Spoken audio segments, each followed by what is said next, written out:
আসসালামু আলাইকুম। অবশেষে ফাহমিদুলের বিষয় নিয়ে যুগান্তর একটা চাঞ্চল্যকর একটা নিউজ দিয়েছে। আর সেই নিউজটা হচ্ছে হিংসা।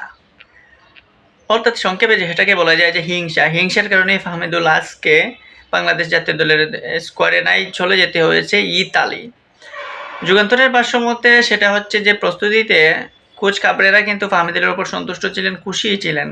কিন্তু তাদের যে সতীর্থ, ফাহমিদুলের যে সতীর্থ, তাদের কাছ থেকে অসহযোগিতা, বিশেষ করে তাদের বাংলাদেশের যে গোলকিপার শ্রাবণ, সেই শ্রাবণের কাছে অতিরিক্ত অসহযোগিতার কারণেই মূলত ফাহমিদুল ক্ষুব্ধ হন এবং ফাহমিদুলের সাথে শ্রাবণের তর্ক বিতর্ক হয়। ফাহমিদুল শ্রাবণকে বারবার বলেছিলেন যে ব্যাক পাস দেওয়ার জন্য, কিন্তু শ্রাবণ সেখানে দ্বিধাদ্বন্দ্বে ভোগেন এবং সেখানে শ্রাবণ দিতে অস্বীকৃতি জানান। এই বিষয় নিয়ে তর্ক হয় শ্রাবণের সাথে এই ফাহমিদুলের। ফলে সেটা কোচের নজরে যায়। কোচ কিন্তু সেই বিষয়টা সুষ্ঠুভাবে হ্যান্ডেল না করে মেজাজ গরম, কোচের আরও মেজাজ গরম হয়ে যায়। মাথাতে এমনিতেই চুল নাই, তার উপরে এরকম একটা প্লেয়ারদের মধ্যে এরকম একটা ধাক্কাধাক্কি যদি দেখেন, তাহলে হয়তো স্বাভাবিক যেকোনো গার্জেন্টেরই এটা মনঃক্ষুণ্ণ হবে বা যেকোনো গার্জেন্টেরই মেজাজ গরম হবে। সো সেই মেজাজ গরম করে ফাহমিদুলের ওপর চড়াও হয়ে যান কোচ কাবরেরা এবং সেখানেই তুলেন যে ডিসিপ্লিনের অভাব। সেখানে ফাহমিদুলও হয়তো কিছুটা কড়া ভাষায় রিয়েক্ট করেছেন, সেজন্য হয়তো কোচও একটু বেশি রিয়েক্ট করে ফেলেন এবং কোচ এর কারণেই দল থেকে তাকে বাদ দিয়ে দেন।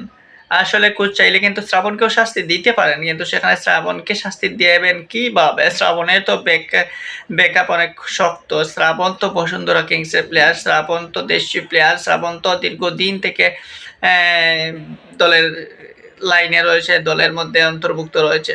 সো সেই শ্রাবণকে কিছু না বলে ফাহমিদুলের ওপরই সেই দায়টা চলে যায় এবং ফাহমিদুলই সেখানে ভুক্তভোগী হয়ে দাঁড়ান এবং শেষ পর্যন্ত দল থেকে বাদ পড়েন।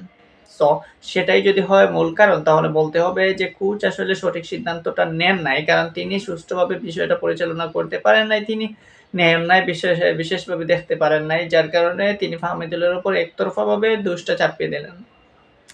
দিন শেষে বাংলাদেশের যে প্লেয়ারগুলা ফাহমিদুলকে অসহযোগিতা করেছেন, তারা আসলে নিজেদের কপালেই নিজেরা কুড়াল মেরেছেন। এই জন্য বললাম যে তারা আসলে ফাহমিদুলকে নিজের সতীর্থ হিসাবে মেনে নিতে কি তাদের এতই কষ্ট হচ্ছে? ফাহমিদুলের মতো পরিস্থিতি বা ফাহমিদুলের মতো জায়গায় যেতে হলে অনেক কিন্তু চড়াই উতরাই পেরোতে হয়। ইতালিয়ান ডি লিগটাকে আপনি খারাপ ভাববেন না।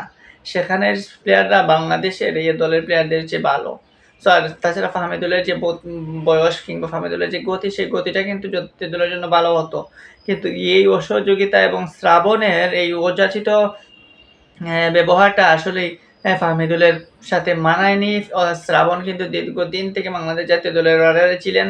সেই হিসাবে তিনি কিছুটা হলেও পরিপক্কতার পরিচয় দিতে পারতেন, কিছুটা হলেও ফাহমিদুলকে ম্যানেজ করে নিয়ে চলার মতো অবস্থায় থাকতে পারতেন।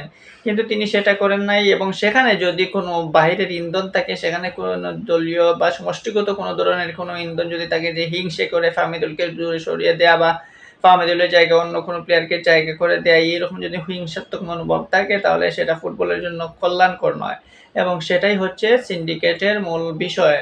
এইরকম যদি সিন্ডিকেটের আওতায় যদি প্লেয়াররা এরকম কোনো অসৌজন্যমূলক আচরণ করেন কিংবা এরকম হিংসা করেন, তাহলে তাদেরকে আইনের আওতায় এবং তাদেরকে কড়া একটা বার্তা দেওয়া উচিত বাফুফের কিংবা নির্বাচনী টিম ম্যানেজমেন্ট যারা রয়েছেন তাদের।